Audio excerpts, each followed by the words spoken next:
you look at any situation where you remove faith in God from a community and they fall apart, right? And you have to ask yourself why. What do they? And it goes back to me saying, well, how do you take over a country? Well, I have to remove their morals. I have to remove their values, because a man without values has no foundation to stand on. He has no rules of engagement for life. And it was, I want to say, I was looking for it while you were talking. There was a quote from it was in the 70s with the I want to say it was the World Economic Forum, saying basically how you gain control of people. And it was basically, you have to mitigate men, and you have to remove fathers from the home. You have to remove faith-based values, and then you distract them with vices. And he said, if you do that, you can create a, and their point with that in the 70s was talking about creating a one world government. How do you remove America from the equation to where you open the door for a one world government? And that was in the 70s. Now we look at our country now, and what do we have? They're doing it. Some could say they've done it. Now I think over the last 5 years, men are waking up.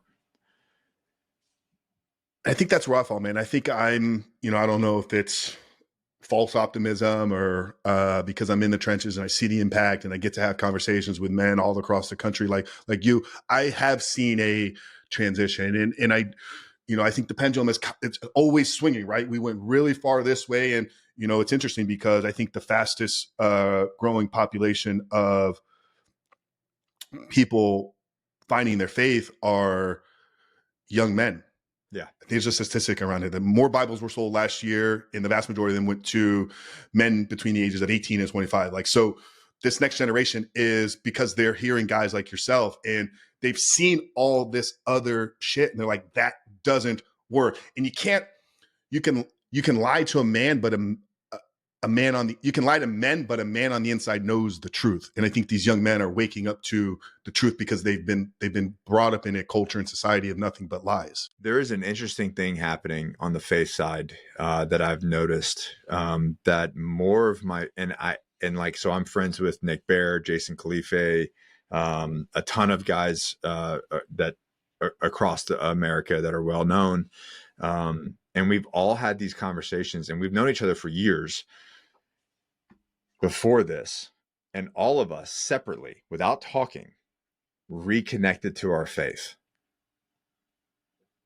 And you have to ask yourself why.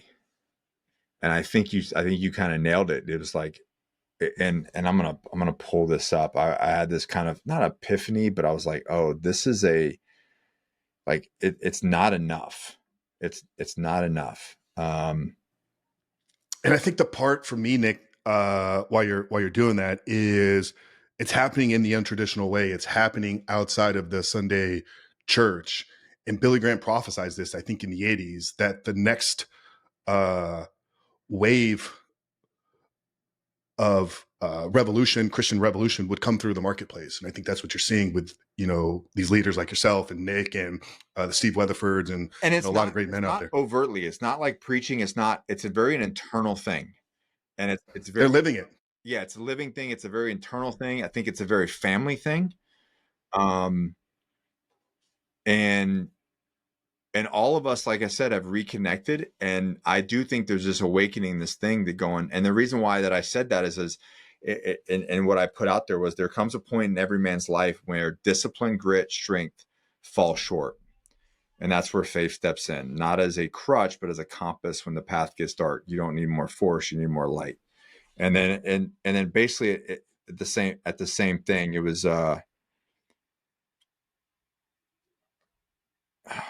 give me a second. This is because I think this is just powerful.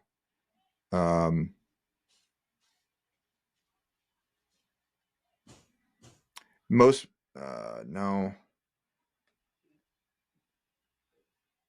Basically, it came down to something like, when at some point,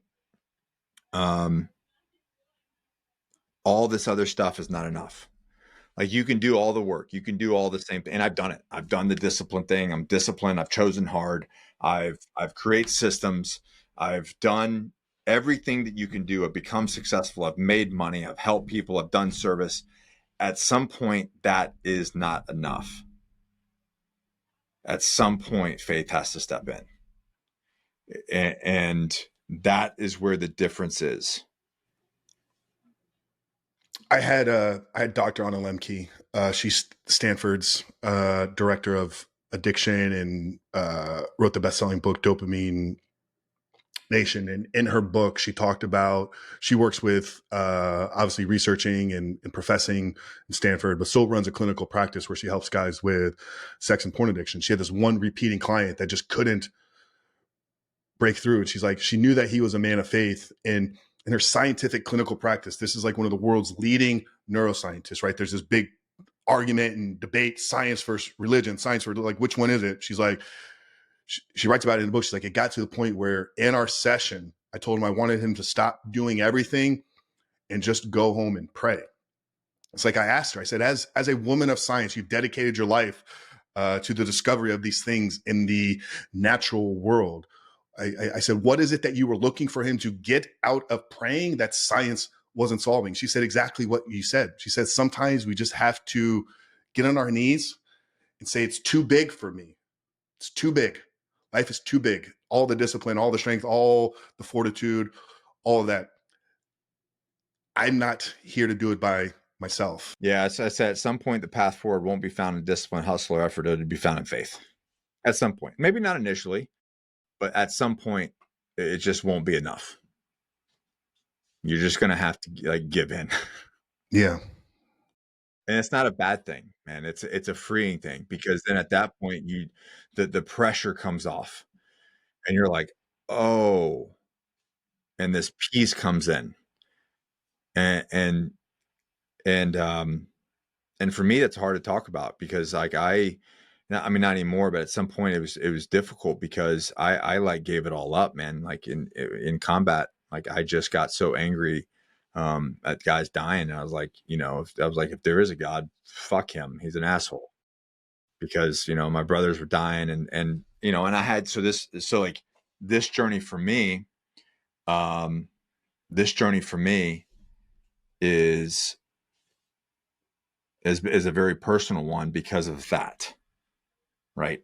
Like there's a lot of anger there. There's a lot of resentment there. And I had to kind of come to terms with, why things are the way they are. And that, and it really came down to this. As a father, if I look at it from a father, would a father ever want his child to be harmed? Would he ever want ill to come? Like, would you want any sort of negativity or ill to come to your children? No, you love them. You love them, period, unconditionally. And I had to realize that, like, oh, we are at the driver's seat here. God doesn't drive a parked car. You know what I mean? Like, men are at the garbage, for better or worse. Men are at the driver's seat. And that's where there's a lot of letting go, and a lot of realizing that a father wants what's best for his kids, but he can't do it for them. They have to choose. And when I kind of started, and nobody taught me this. This was something that I had to like realize and kind of come to my own in a lot of different ways, and like a lot of plant medicine, a lot of things going on, a lot of things that I've dived into that made me kind of have this peace and go, oh, yeah,